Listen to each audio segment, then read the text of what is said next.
আজকের যুব সমাজকে আপনি দেখেন, সারাক্ষণ ঠাট্টার মজাকে ব্যস্ত।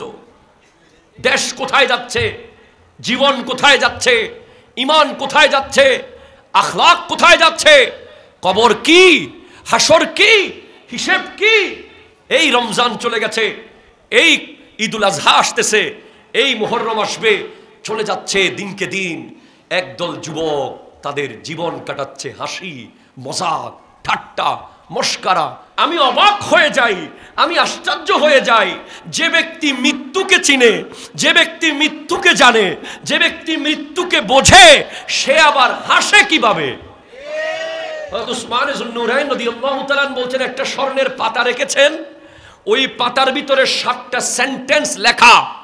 তার মধ্যে একটা সেন্টেন্স হলো আজিবতু লিমান আরিফাল মাউতা ওয়া হুয়া ইয়াদহাকু। যে মৃত্যু সম্পর্কে জেনেছে, যে লাশ দাফন করতে দেখেছে, যে কাফন পরাতে দেখেছে, যে গোসল দেওয়াতে দেখেছে, যে কাফনের দোকান থেকে কাফন কিনতে দেখেছে, সে আবার ঠাট্টা কিভাবে করে, সে আবার মজাক কিভাবে করে, সে আবার রাস্তায় দাঁড়িয়ে দাঁড়িয়ে বন্ধু বান্ধব নিয়ে মানুষকে টিটকারি কিভাবে মারে, তার আবার অট্টহাসি কিসের, তার আবার দাঁত দেখানো হাসি কিসের। সে তো সারাক্ষণ মৃত্যুর কথাই চিন্তা করবে, কারণ সে জানে মৃত্যু কি। ঠিক কিনা কথা বলে? নম্বর সেন্টেন্সে বলে, ওই এতিমের বাবা যেই পাতা রেখে গেলেন, তার মধ্যে দ্বিতীয় বাক্য ছিল وَأَجِبْتُ لِمَنْ عَرِفَ الدُّنْيَا فَانِيَةٌ وَهُوَ يَرْغَبُ فِيهَا। আল্লাহু আকবার বলে।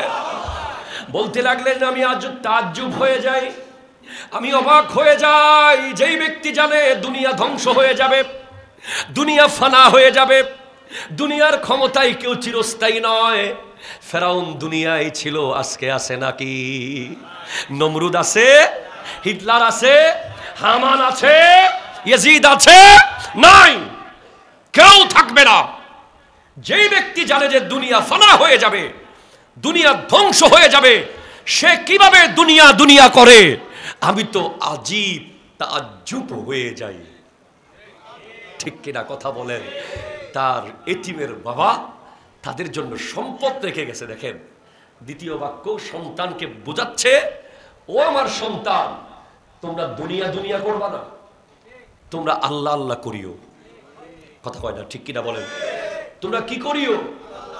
কুল্লু মান আলাইহা ফান ওয়া ইয়াবকা ওয়াজহু রাব্বিকা যুল জালালি ওয়াল ইকরাম। সব কিছু ফানা হয়ে যাবে, সব ফানা হয়ে যাবে। হ্যাঁ, সব ফানা হয়ে যাবে, একমাত্র আমার রব রব্বুল আলামিন বাকা, তিনি থাকবেন বাকি। তার কোনো ফানা নাই, তার কোনো শেষ নাই, তিনি বাকা বাকা বাকা। সন্তানকে তালিম দিলেন, ও আমার সন্তানেরা, তোমরা খবরদার মৃত্যুকে চিনবে, মৃত্যুকে জানবে, হাসবে না, হাসবে না। গতকালকের নিউজ, গাজাতে, গাজাতে এই 2-4 দিনের ভিতরে 14,000 শিশু নাকি মারা যাবে। কিচ্ছু করার নাই, কারো কিচ্ছু করার নাই। তারা সপ্তাহে সপ্তাহ খানা পাচ্ছে না, চলে যাবে। হ্যাঁ, আপনারা, আমরা কি শিক্ষা নিচ্ছি? আপনার সন্তান, আপনার কন্যা, আপনার বাচ্চাকে কন্ট্রোল করুন, তাকে বোঝান এই কথাগুলো। বাবা, যেখানে সেখানে হাসতে হয় না। ঠিক কিনা কথা জোরে বলেন না? অতিরিক্ত হাসাহাসি, যেখানে সেখানে হাসা, এটা মানুষের ব্যক্তিত্ব নষ্ট করে, এটা মানুষের তাকওয়া নষ্ট করে দেয়, পরহেজগারি নষ্ট করে দেয়। হ্যাঁ, আপনি এমন না যে একেবারে হাসি বন্ধ করে দিবেন, এটা না।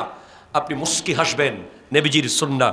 যেই হাসিতে দাঁত দেখা যাবে না, আওয়াজও হবে না, সেটা হলো তাবাসসুম। এই মুস্কি হাসি হলো সুন্নাহ। এটার মাধ্যমে ভ্রাতৃত্বের বন্ধন মজবুত হয়, মোহাব্বতের সম্পর্ক মজবুত হয়, পরিবারের মধ্যে শান্তি নিশ্চিত হয়। 1 নম্বরে রেখে গেছে, বাবা তুমি বেশি হাসবে না, তুমি মৃত্যুর কথা স্মরণ করবে। 2 নম্বরে রেখে গেছে, তুমি দুনিয়া দুনিয়া করবে না। এই দুনিয়া ফানা হয়ে যাবে, এই দুনিয়া শেষ হয়ে যাবে, এরপরে 3 নম্বরে বলেন ওয়া আজিবতু লিমান আরিফা আন্নাল উমুরা বিআকদারিন ওয়া হুয়া ইয়াগতামু লিল ফাওয়াত বলছেন আমি অবাক হয়ে যাচ্ছি হারিয়ে ফেলা বস্তু, হারিয়ে ফেলা জিনিস, যেটা হারিয়ে গেছে, যেটা শেষ হয়ে গেছে, সেটার পিছে তুমি এখনো কেন আফসোস করো? তুমি কি তকদিরকে বিশ্বাস করো না? তোমার তকদিরে ছিল না তাই চলে গেছে। ওই ব্যবসা তোমার নসিবে নাই তাই শেষ হয়ে গেছে। ওই গাড়ি তোমার ছিল না তাই অ্যাক্সিডেন্ট হয়ে ভেঙে চুরমার হয়ে গেছে। ওই বাড়ি তোমার ছিল না তাই সেটা ধ্বংস হয়ে গেছে। ওই জিনিস তোমার ছিল না তাই শেষ হয়ে গেছে। তুমি ওই হারিয়ে যাওয়া বিষয়ের পেছনে সময় নষ্ট করিও না। তুমি বলো ইন্না লিল্লাহি ওয়া ইন্না ইলাইহি রাজিউন। তুমি সামনের দিকে এগিয়ে যাও। আল্লাহ তোমার জন্য এর চেয়ে আরো দামি কিছু সামনে রেখেছে। যেটা তুমি হারিয়ে ফেলবে সেটার জন্য হাই হুতাশ করে করে সময় নষ্ট করবে না, সেখান থেকে নতুন করে আবার শুরু করবে। আমাদের অনেকের অভ্যাস আছে, হাইরে আমার না শেষ, মসজিদের টাকা চাইতে যাবেন আপনি, আরে ভাই জানেন না গত বছর 1 কোটি টাকা লস দিছে, এই যে ওই যে শেষ হয়ে গেছে খালি ওইটাই দেখায় না। আপনি ওটাকে ক্লোজ করেন, চ্যাপ্টার ক্লোজ। এখন কি সেটাই হলো আপনার জীবন, ঠিক কিনা? কথা জোরে বলেন। হতাশার নাম ইসলাম নয়, সবরের নাম ইসলাম। মুসলমান কখনো হতাশ হয় না, মুসলমান কখনো অধৈর্য হয় না। মুসলমান মানেই তার এই গাড়ির petrol, diesel, fuel, CNG, LPG হলো সালাত এবং সবর। আপনি যখন দেখবেন যে আপনার ফুয়েল শেষ হয়ে গেছে, আপনার কিচ্ছু আর ভালো লাগতেছে না, আপনার পরিবার ভালো লাগে না, আপনার সংসার ভালো লাগে না, আপনার সমাজ ভালো লাগে না, আপনার বউ বাচ্চা ভালো লাগে না, আপনার সব কিছু বিরক্তি চলে এসেছে, তখন বুঝতে হবে যে আপনার গাড়িতে ফুয়েল শেষ, চাক্কা সামনের দিকে যাচ্ছে না। ঠিক এই সময়ে আপনার গাড়ির ফুয়েল হলো সালাত এবং সবর। আস্তাঈনু বিস-সাবরি ওয়াস-সালাত ইন্নাল্লাহা মা'আস সাবিরিন।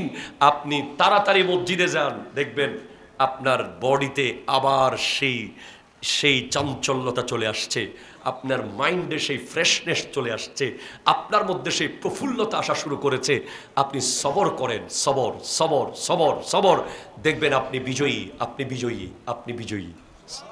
এরপরে তিনি বলছেন আজিবতু লিমান আরিফাল হিসাব। আমি অবাক হই, হিসাব দিতে হবে।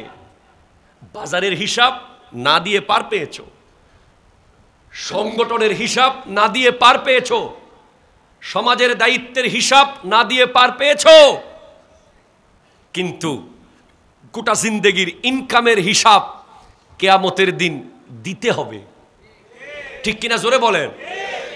বলে আজিবতু, আয় হায় লিমান আরিফাল হিসাব ওয়া হুয়া ইয়াজমাউল মাল। আমি আশ্চর্য হই যে জানে হিসাব দিতে হবে, এরপরেও সে কেন ব্যাংকে টাকা জমায়? টাকা কেন জমায়? আল্লাহর রাস্তায় দিয়ে দাও, ঠিক কিনা বলেন? আল্লাহর রাস্তায় দিয়ে দাও। যা আল্লাহর রাস্তায় দিবা তার হিসাব তোমাকে দিতে হবে না, তার হিসাব আল্লাহ নিজে দেবে। আপনাকে যখন জিজ্ঞেস করা হবে এই টাকা কি করেছেন, ফেরেশতা যখন জিজ্ঞেস করবে তখন রব্বুল আলামিন বলবেন সেটা আমার মসজিদে দিছিল। আপনি আল্লাহর রাস্তায় দিয়ে দেন। এরপরে বলে ওয়া আজিবতু লিমান আরিফান নারা ওয়া হুয়া ইয়াজনিবু। আয় হায় হায়, আমি আজব, তাজ্জুব, আশ্চর্য যে জানে যে জাহান্নামে পুড়তে হবে। 3000 বছর ধরে জাহান্নামের আগুন জ্বলছে, 3 মিনিটের আগুনে গোটা দুনিয়া পুড়ে যায়, 3 সেকেন্ডের আগুনে গোটা দুনিয়া পুড়ে যায়। সেখানে তুমি জাহান্নামের আগুনের ভয় না করে তুমি এখনো গুনাহ করছো, এখনো গুনাহ করছো, এখনো গুনাহ করছো। ও আমার সন্তান, তোরা জাহান্নামের আগুনকে চিনবি, গুনাহ থেকে দূরে থাকবি। সুবহানাল্লাহ, জোরে বলেন। বাপ তাদের সন্তানকে নসিহত করে গেছে। এরপরে সর্বশেষ ওয়া আজিবতু লিমান আরিফাল জান্নাতা ইয়াকিনান ওয়া হুয়া ইয়াস্তারিহু বিদ-দুনিয়া। আল্লাহু আকবার। বলছেন আমি আশ্চর্য হই যে নিশ্চিতভাবে আল্লাহকে চিনে, আল্লাহকে জানে, এরপরেও গায়রুল্লাহর পিছে ঘুরে।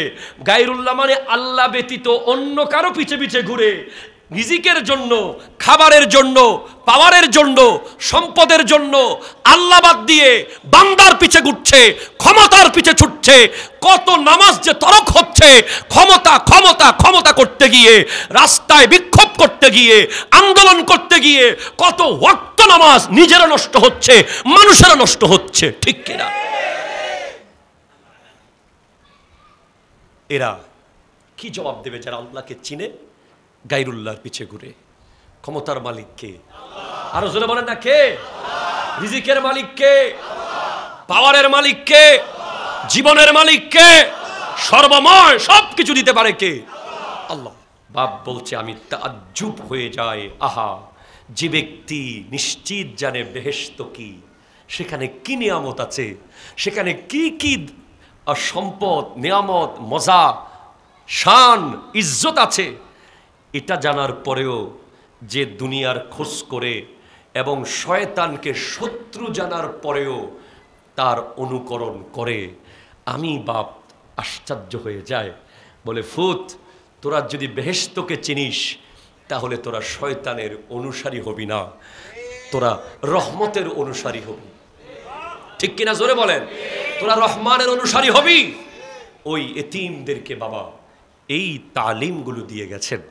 আমি আশা করব এই তালিমগুলো যদি বাংলাদেশের প্রতিটা ব্যক্তির কাছে আমরা দিতে পারতাম, প্রত্যেকটা দায়িত্বপ্রাপ্তরা যদি বুঝতে পারত, তাহলে আমার দেশ আজ হীরার বাংলাদেশ হতো। এই সামান্য দুনিয়ার জন্য আর নিজেকে বিপন্ন করে ক্ষমতার জন্য, পাওয়ারের জন্য আর আমরা দৌড়ঝাঁপ না করে চলুন সবাই মিলে একসাথে দেশটাকে যেভাবে করলে শান্ত থাকবে, মুসলমান দেশের মুসলমানরা নিরাপদ থাকবে, হিন্দু বৌদ্ধ খ্রিস্টানরা আপন আপন ধর্ম পালন করতে পারবে, সুখে শান্তিতেই বাংলাদেশ চলতে পারবে, আমরা সেই দিকেই আগাই। এই দেশ আমাদের সবার। আসুন আমরা সবাই মিলে আখিরাতমুখী চিন্তা করে এদেশের পক্ষে দাঁড়াই, এদেশের পাশে থাকি, এদেশকে সুন্দর করে এগিয়ে নিয়ে যাই। ওমা তৌফিক ইল্লা বিল্লাহ ওয়া আখিরু দাওয়ানা আনিল হামদুলিল্লাহি রাব্বিল আলামিন।